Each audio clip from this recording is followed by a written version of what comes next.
Coming live from the 215, it's your boy ROCKIN REESE bringing you the WCC Uncensored show.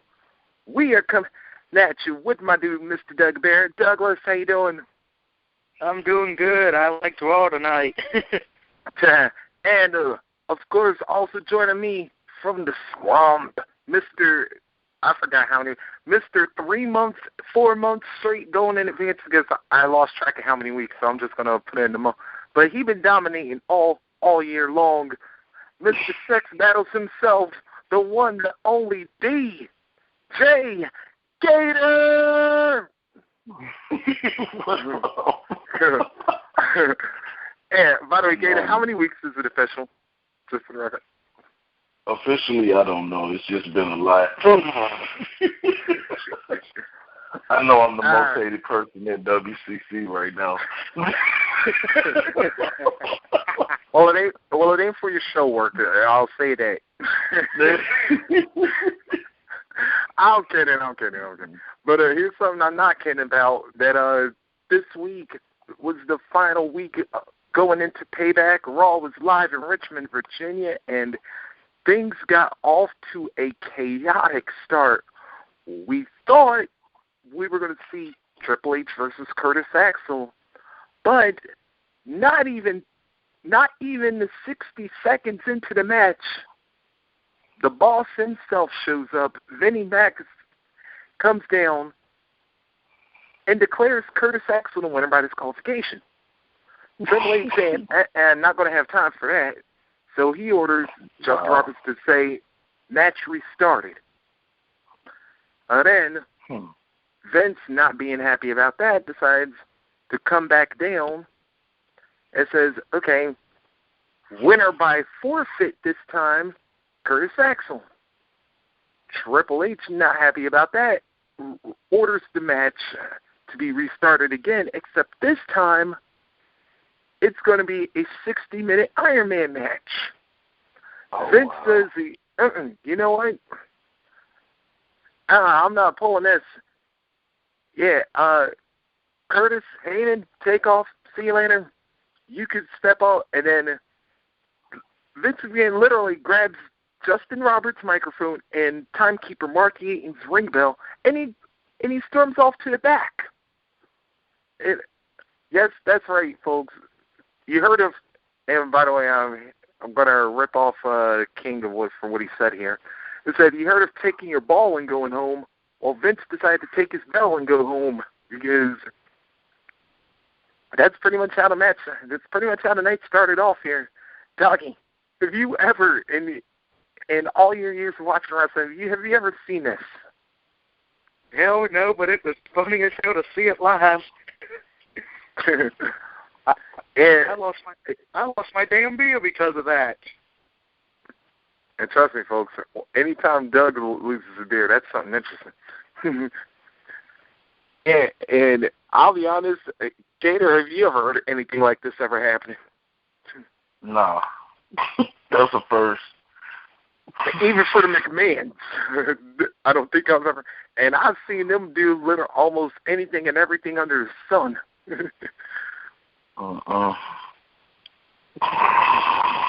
All right, so then we cut to the back with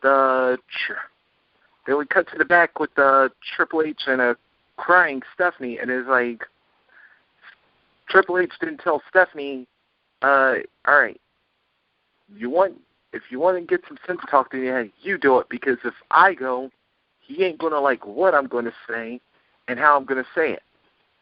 So then we cut back to the ring. We got non-title action as United States Champion Dean Ambrose of the Shield goes one-on-one with Kane. And then this one was all Big Red Machine, although Ambrose would battle back. But just when it was thought that the Big Red Machine was going to seal victory, guess who decides to show up?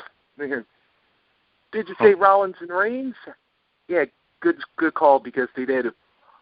But so would Daniel Bryan and Randy Orton to clear the Shield out of the ring. Douglas, talk to me about this one. Well, I enjoyed this match, and I think a lot of the fans did too. I mean, I think some people were questioning why they were doing this, but as we found out later on the night, we would find out why they set this match up. And we'll get to that later. And Gator, talk to me, Kane and Ambrose.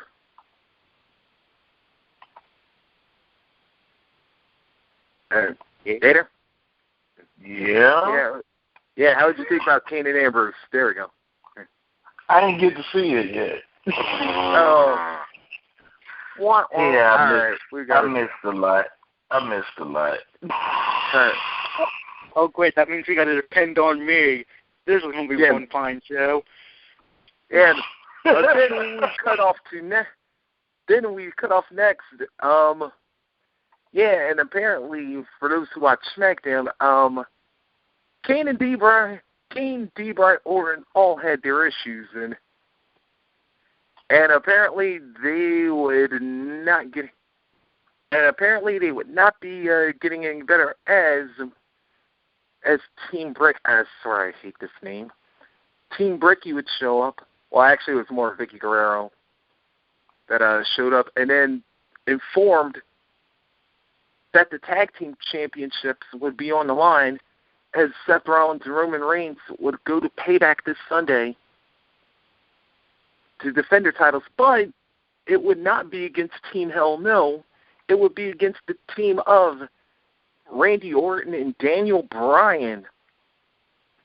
Wow. And needless to say, the Viper and Mr. Bryan were not happy about this. And Kane, looking confused as hell, especially considering he had to play Voice of Reason minutes earlier, was wondering what's up. But he would then get some news of his own, was that he would get a rematch against Dean Ambrose this Sunday at Payback, but this time the U.S. title would be on the line. And a rare display of affection, Vicky gets a hug from the Big Red Machine. Which was funny as hell. No. Yeah, you know what? I think that would have made me need a visit from Dr. Shelby, because anytime I've seen Kane hug anybody, it's just like, what the hell has just happened? All right, but we'd also have some more action involving the Shield later, because we had a little vote off.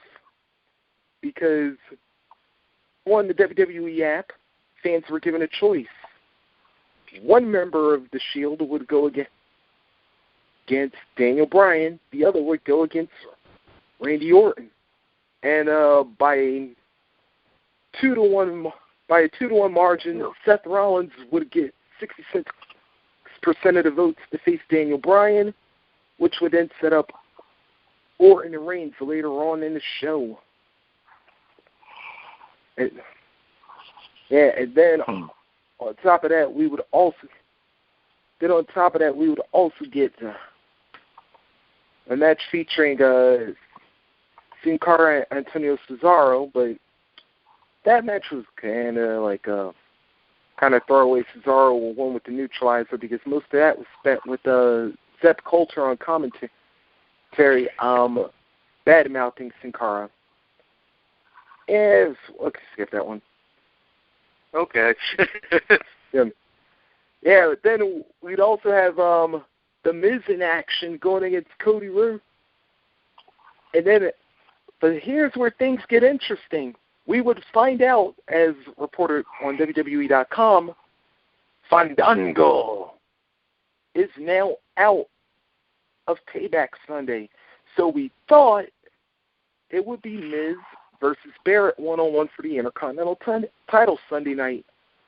But after Miz makes Cody tap to the figure 4, we would get a little surprise. Paul Heyman would walk out and inform that Curtis Axel would now be, we got a triple threat again and now this Sunday. Wade Barrett, the champion. Miz and Curtis Axel, the challengers. Dougie, are we going to see perhaps the perfect ending, as Axel put it? It feels like WWE setting it up like that in a way, but I think, excuse me, Solto, I don't think that's going to happen. I think Wade Barrett's going to win this one. I just feel like with Axel, I just firmly believe they're just putting him in there so he can have a big pay-per-view match. You know, if he wins it, I'm going to be a little bit shocked just because of the fact that I don't see him being Intercontinental Champion yet. But if he does win it, it will be historic because we would see for the first time in history that a father and son have both won the Intercontinental title. Boo. That would be true. Gator, I think I already tell you your thoughts on that one, but just for entertainment sakes, just for entertainment sakes. Yeah. I don't know, man. Is he worth it? I mean, I'm not impressed. That's all I gotta say. I haven't been impressed with it. Yeah, and then I do gotta say this though. If he does pull it off Sunday, finally he'll actually have a win on another show besides SmackDown. That's not via. Well, actually, he does have like all his SmackDown wins have all been pinfall, so I can't say like all of his like wins have been by a count out or disqualification or something. Hey.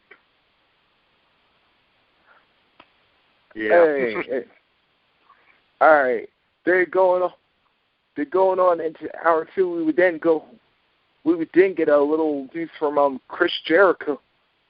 Chris Jericho coming out talking about his match with CM Punk, but then he goes on to list all the great performances and he calls CM Punk the best, and that's why, because he brings out the best in Y2J, and he says Sunday he expects to steal the show. Oh, but speaking of stealing the show, guess who decides to reappear on Raw for the first time in a long time? The World Heavyweight Champion Dolph Ziggler. It's like, yeah, and he's like, Jericho, I'll steal a show, all right, but it's like, yeah, I'll do it Sunday at Payback against Alberto Del Rio. Jericho figures, hey, there's a long time between now and Sunday. You may need to shake off some of that ring rust. How about me and you go at it? So Dolph says, you want a match? You got one. But it's with Big E, not me. So we got Jericho and Langston going one-on-one, and Dolph couldn't resist getting involved in the action. But unfortunately for him, his plans would get derailed because number one contender Alberto Del Rio would get involved and attack Ziggler. Big E gets distracted. That sets up Jericho for the code breaker. Y2J, your winner. Doug, talk to me. Yeah, this match was, I gotta be honest, I'm starting to like Big E more and more, and anyone who's listened to our past shows knows I've been hating on him more than Right on Rice. I'm starting to enjoy his work, and I would say congratulations to Chris Jericho, but I think the bigger question is this: can Jericho actually win in Chicago? Now, that would be an interesting fact because, let's face it, CM Punk, when he has matches in his hometown, that's a near spotless record. Gator, let's toss that one around there since Doug brought it up. What are Jericho's chances of winning Sunday night at Payback? With all that's been going on, I don't know, because it's questionable. Like, it looked like Big E is trying to move away from the pack, per se. Can I say that? Yeah, you can say that. That's kind of what it looked like to me. I don't know if that's what's happening, but from what's been going on, it looked like he's trying to move away from the pack and get his own image going. That's what it looked like to me. Maybe I'm just saying things, but I wouldn't think it would be a bad idea. Mm-hmm. Like him being his own person, being able to do his own thing, because he done seen the damage that he could do. Mm. So I don't know. Question is they gonna keep him heel, or is he gonna be a face? See, that's the question. Because it looked like he turned his face a little bit. It kind of looked like it, but at the same time, you never know with the WWE. And I'm waiting to see this character develop. Yeah. Oh, we'll have more to talk about Biggie a little later on, but let's get to where the night got good. First and foremost, we would then later catch Stephanie and Vince later on after a recap of what happened in the first half of the show. And then Vince goes on to explain that, hey, things for business. Hey, he did that because it was what's right for business, and that, hey, it didn't matter whether Triple H is family or not. Vince will always do business first, and it's like,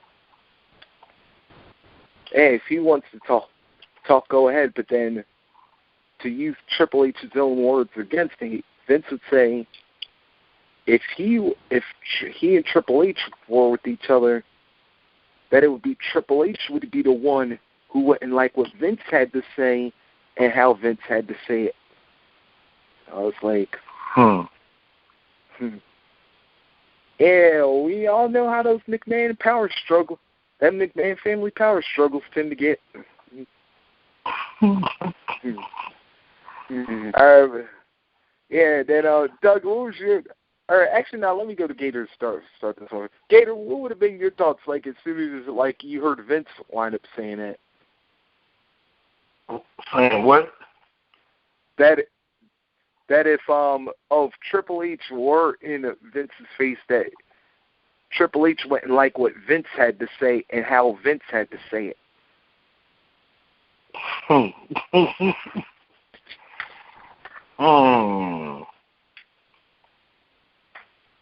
I don't know. This is known for stirring the pot, though. Good question. I don't even know.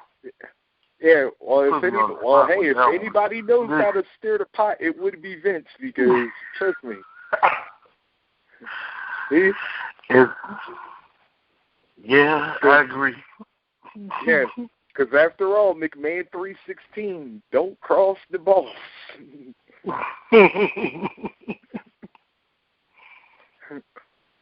And Doug, what did you think was going to happen on the?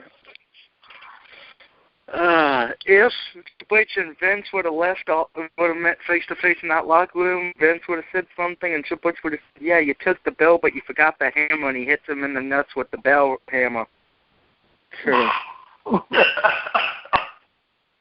How's that for ringing the bell?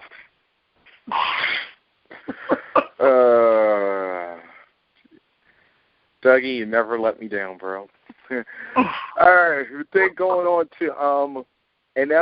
to the women's favorite part of the match. Randy Orton one-on-one with the Roman Reigns, and this one, I gotta admit, you thought Kane and Ambrose was good. Well, Orton and Reigns said, yeah, we're going to take this one up, and this one got brutal quick. And I actually had to admit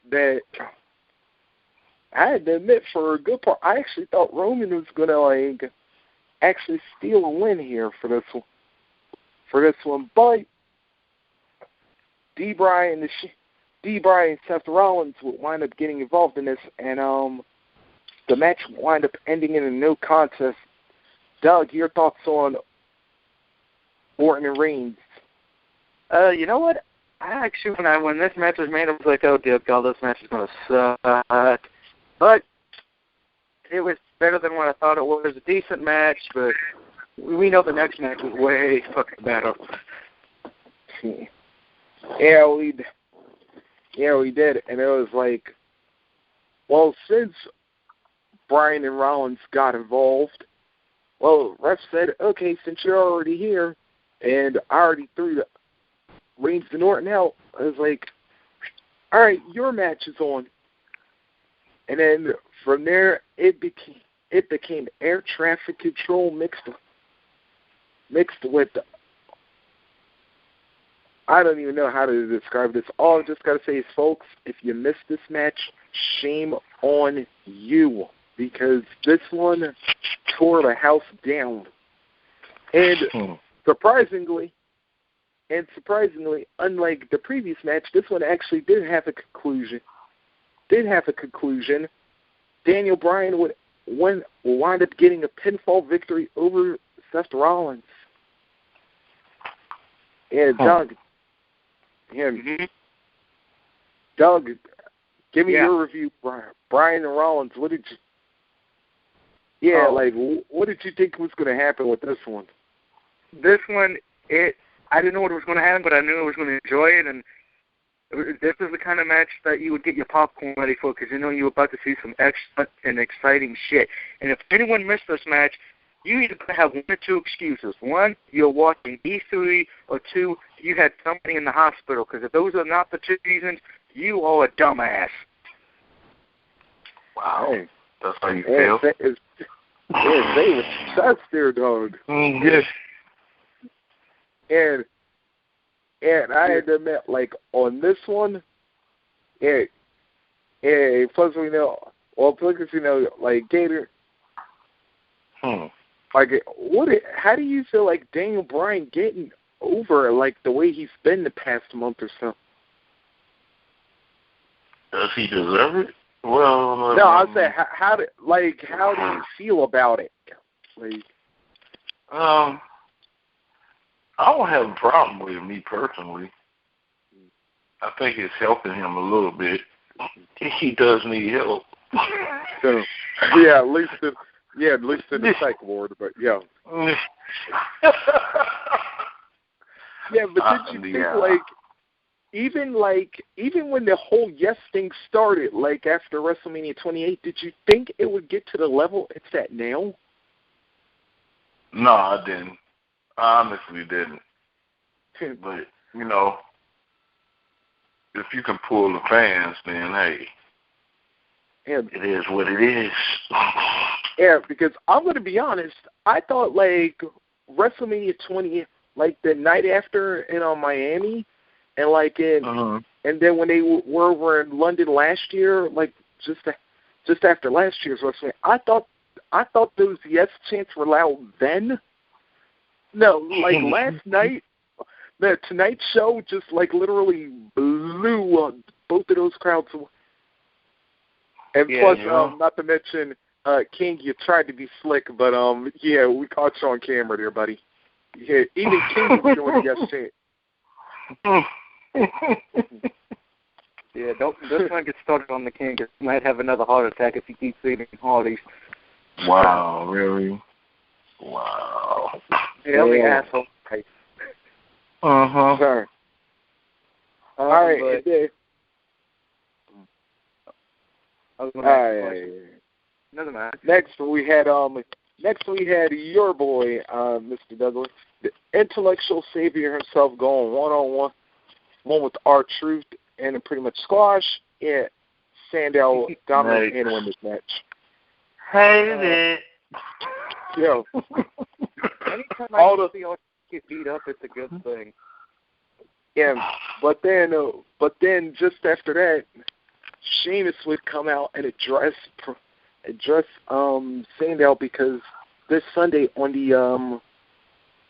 the Payback pre-show, Sheamus and Sandow go one-on-one, and then Sheamus said, "Oh, well, they're calling this Payback kickoff. Well, Sunday, there's going to be a kickoff, all right? Me kicking your head off your shoulders." Yes. That's what we need to happen. This Sunday's not an NFL game. It's a wrestling match. And, well, then again, I also thought, like, Plus, I also know like there'll be some fantasy points up in there for both of y'all. I just wanted to. I'm just saying. Yeah. Seamus, if you can hear me, I need points. Kick his head off. No. Seamus, if you're listening to the wise white person, you need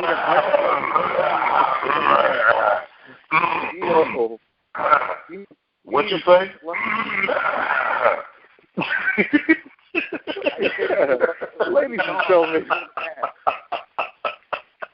Ladies and gentlemen, WCC would like to remind you that the thoughts expressed by Doug Barrett are only those of his and do not reflect anybody Wrestling Commentary Central or YouTube in general.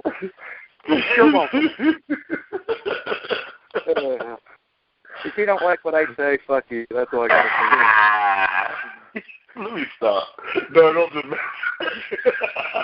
Don't mess with me, Gator.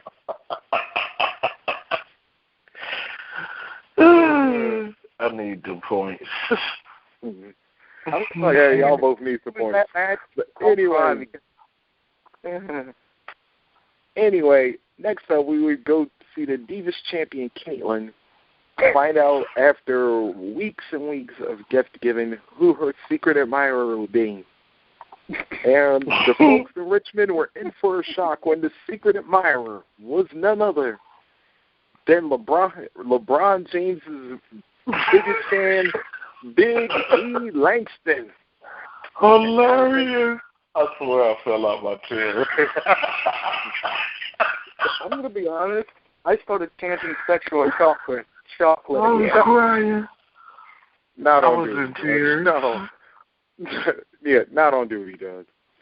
Anyway. Sexual chocolate, Big E. Langston. It was too funny. Yeah, I just want to say, I hope Big E don't really kiss girls like that in real life because that was almost nightmare inducing. Horrific. Yeah. Thank you. I knew there was a word I was looking for somewhere. But then, as if things didn't get crazier enough, actually that was like 2 seconds late because then that would have brought AJ down to the ringside, and perhaps her most, and I can't believe I'm saying this with a straight face, her most seen promo that she's ever cut. AJ actually revealed that while she was broken and Caitlyn was off trying to diva style, that she had this plan because as she would tell Caitlyn, even though she was broken, sharp glass could still be dangerous, and then that's why she set this whole thing up. And then, needless to say, after she done talked about Caitlyn going back to the trailer park and having a remote in one hand and the junk food in the other, yet the champ exploded and just beat the hell out of AJ.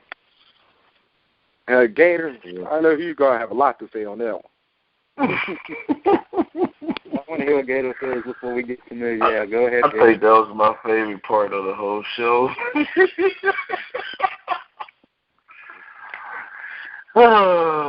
It's like your mind. I love crazy chicks. But AJ was just a little bit off her rocker tonight. Just a little? Just a little bit. She just looked, what's the word I'm looking for? Mentally infused? I just made that up. Thank you. Oh, no. Webster Dictionary, please contact me. Just say she was deranged, right? Yeah, because that's an understatement. Sure. Yeah, about like 3 times under. Dougie. Yeah, what was your whole thoughts on this whole Big E, like, secret admirer, You know what? I loved it. I think a lot of us were fooled because I think when Big E came out, I think a lot of us fell for the trick. And when AJ AJ came out, I'm like, oh, this is gonna get good. Well, I think we can all agree, men, pull your pants up, and lesbians, pull your pants up. Wow. And bi chicks, pull your pants up.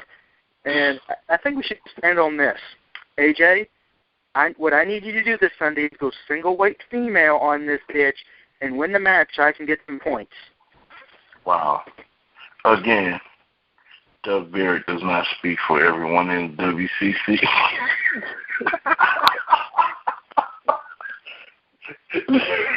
Please disregard his craziness.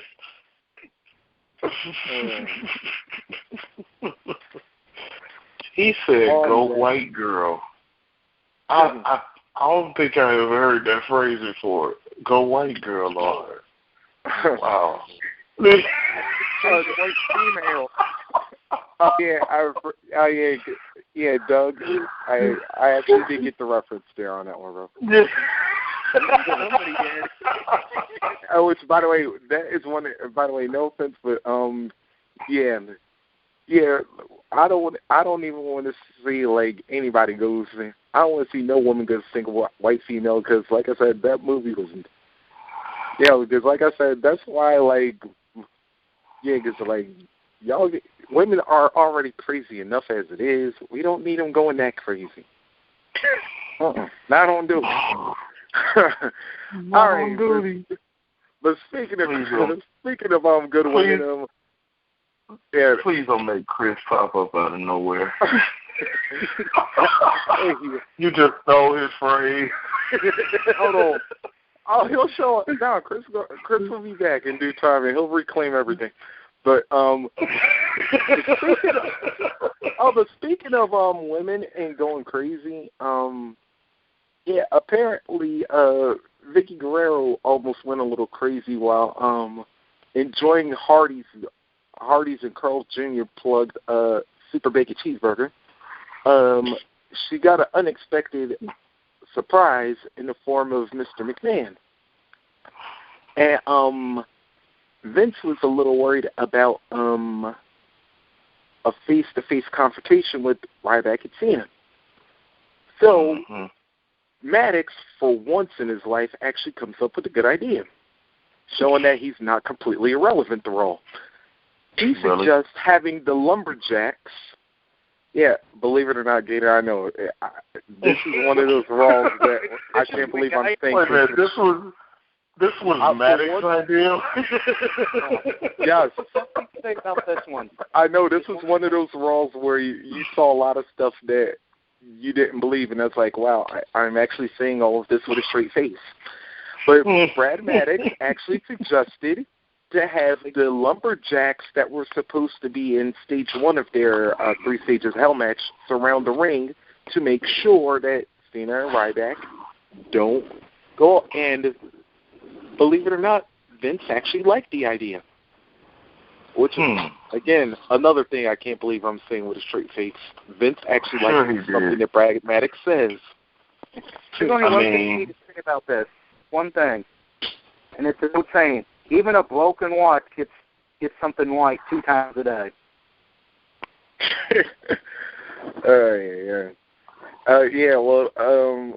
Well, the fact that Brad Maddox can even get anything right 1 time a day is a miracle. So, but speaking of the McMahons, apparently we weren't done with them yet, because Stephanie would then go on and find 2 of the production agents and would tell one to look for Vince and tell him she wanted to see him for business reasons. She will find another, tell Triple H, and say she wanted to see him for a personal matter.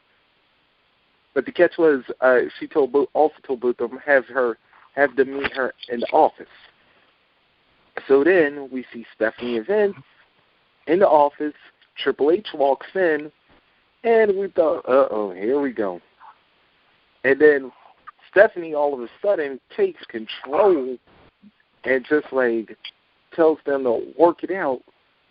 And then after that, apparently we had a Team Hell No Dr. Shelby moment thrown in here, because then everybody decided to hug after Triple H and Vince aired their grievances and whatnot. So like I said, no disrespect to Stephanie, but you're the man.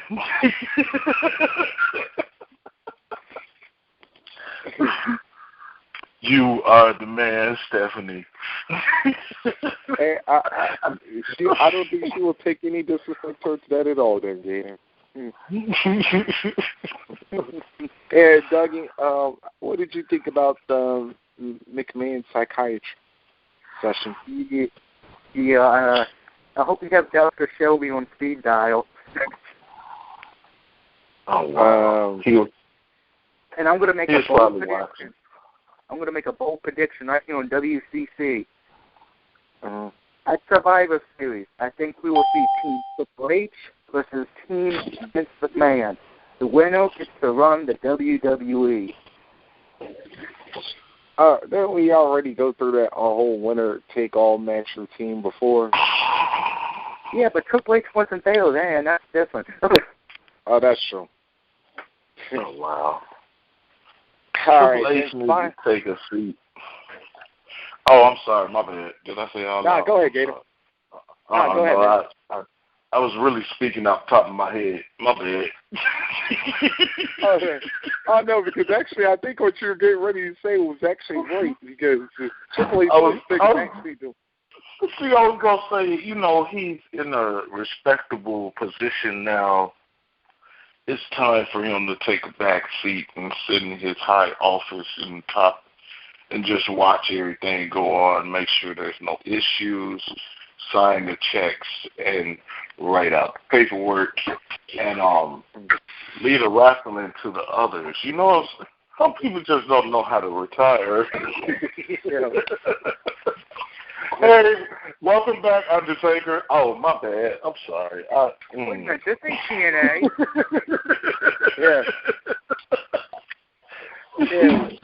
Yeah, that's Thursday nights when we talk about that.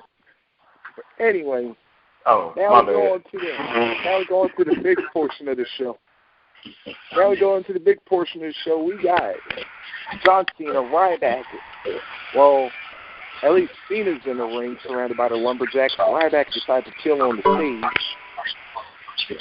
And in this one, all hell will end up breaking loose as we expected.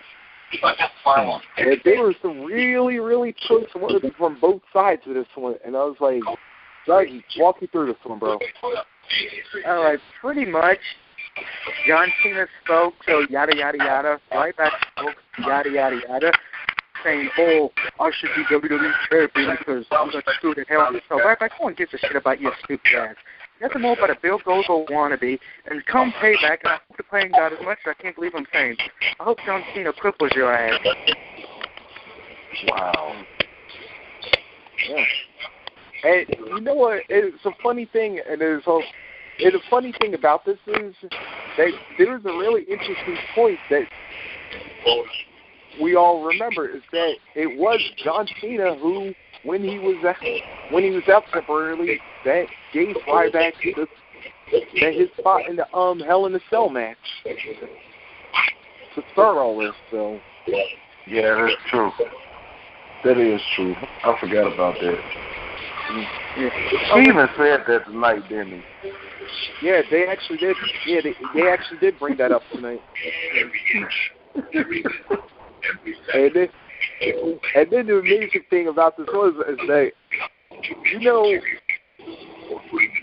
this is one of those less comical scenes that we've seen, because he was getting down to some real shit tonight, because he was like, what was the one thing? There was one part of his promo that really stuck out to me. Is that, man, what'd you expect me to hold your hand and change your diaper and wipe your nose?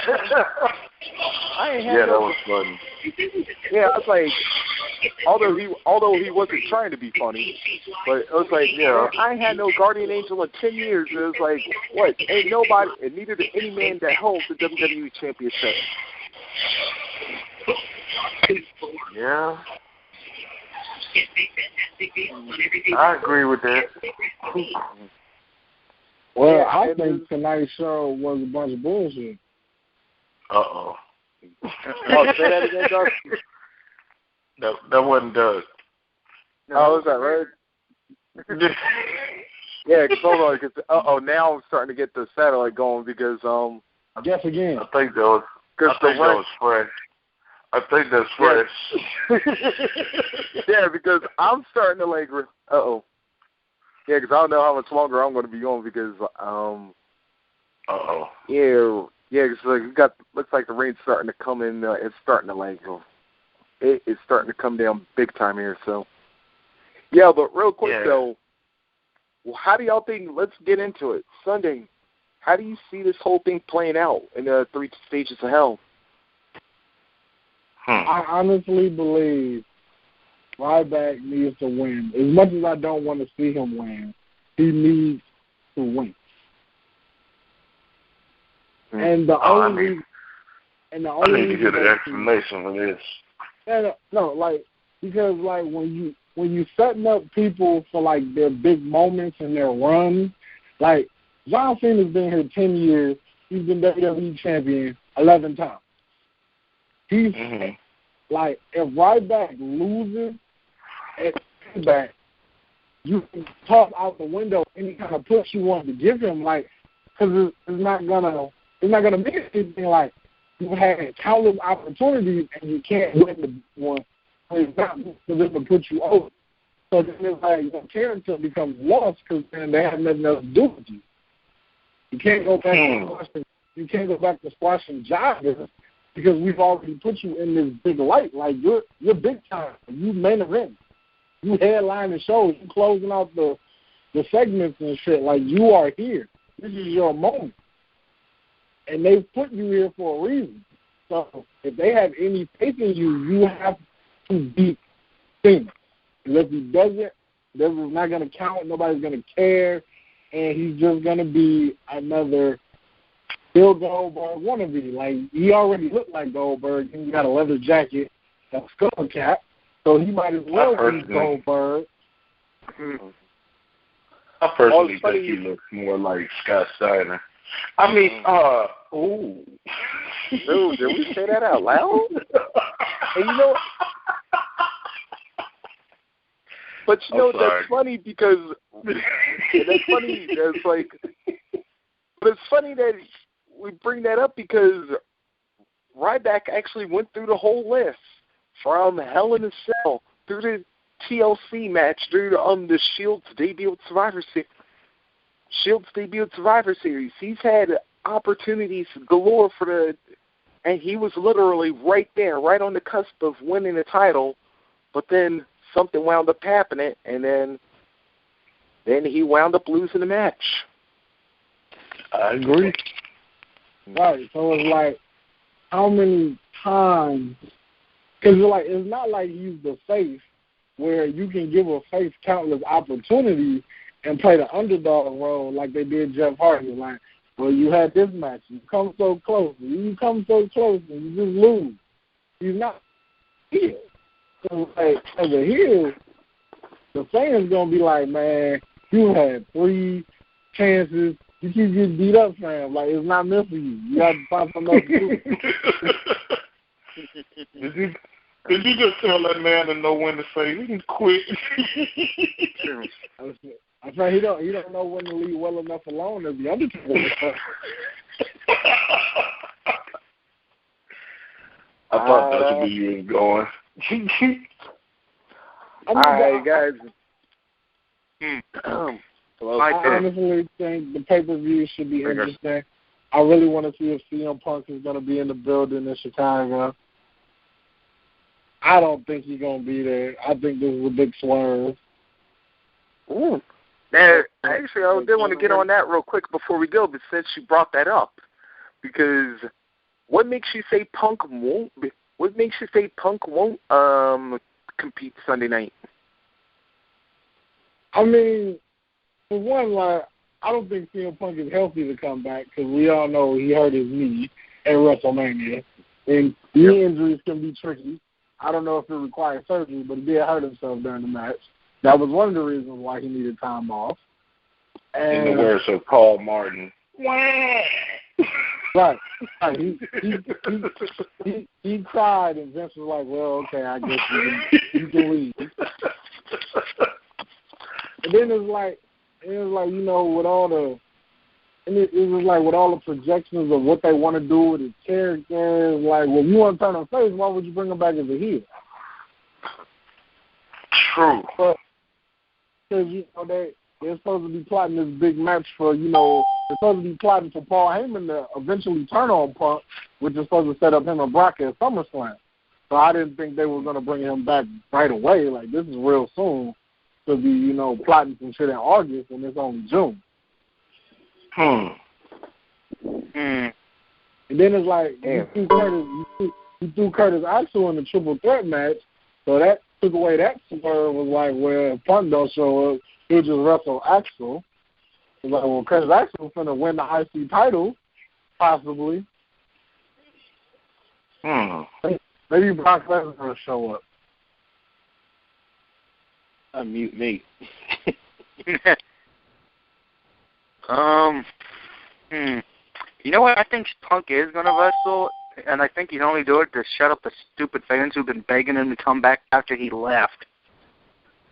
But I would tell you what, this is going to be one interesting payback nonetheless. And I was like, what do y'all think? Do y'all think this payback needs to be? Do y'all think it needs to be a hit? Like it's not going to be a 10, obviously, but on a, like, what do y'all think it needs to register? It's going to suck, and this is going to be the first and last payback pay-per-view ever. This will not be a part of the main 12 pay-per-views next year. I just don't think the name works. I mean, it really doesn't. But as far as from the matches go, the only two matches that concern me and worry me a bit is the WWE title match, for obvious reasons, and I want to surprise people, but the World title match worries me a bit. Right. Maybe the matches just don't fit the name of the pay-per-view. Like, when you look at the storylines don't fit the actual name of the pay-per-view. Like, yeah, because I think the one who's going payback. There should be somebody should be angry. You should be trying to get retribution. You should be trying to get your title back. You should be trying to kill him for kicking your mama in the face or something. And none of this is going on right now. Like, you got a 300-pound guy with a skull cap on who is crying about not being champion when anybody who knows wrestling knows that guy couldn't main event in a dark alley with a blind referee. You can send your messages to fresh@gmail.com.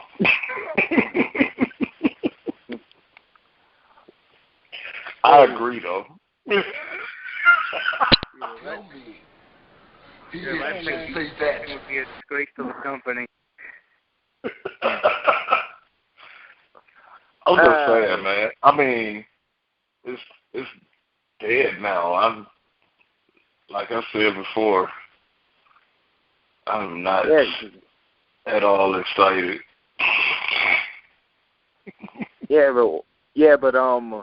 If anything, I think, like, there's going to have to be a surprise that happens Sunday night, because if it doesn't, I'm going to be real worried about, like, when Money in the Bank roll around, because,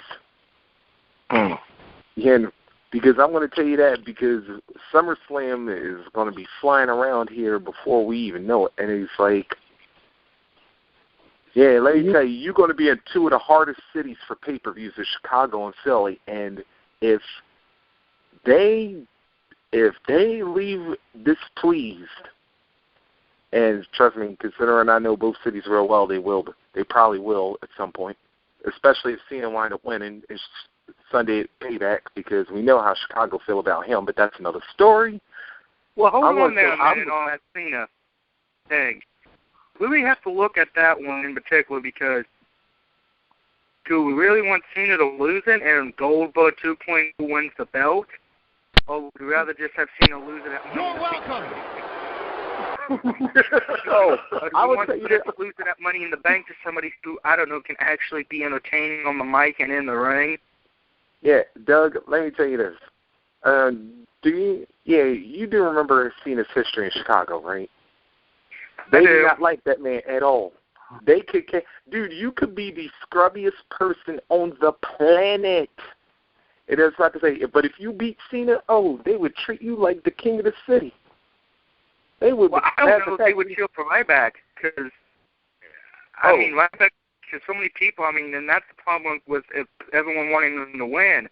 If that they're happens, not cheering for Ryback. They just cheering for Cena to lose and get it. Well, I know, but if Ryback wins, we know what's going to be chanted at every arena till he loses the belt. Yeah. Goldberg, Goldberg. Yeah. And I want to avoid that as much as possible. Okay. All right, y'all, but we will have to find out everything on Sunday right now because we are going to wrap it up and make sure everybody to tune in tomorrow night.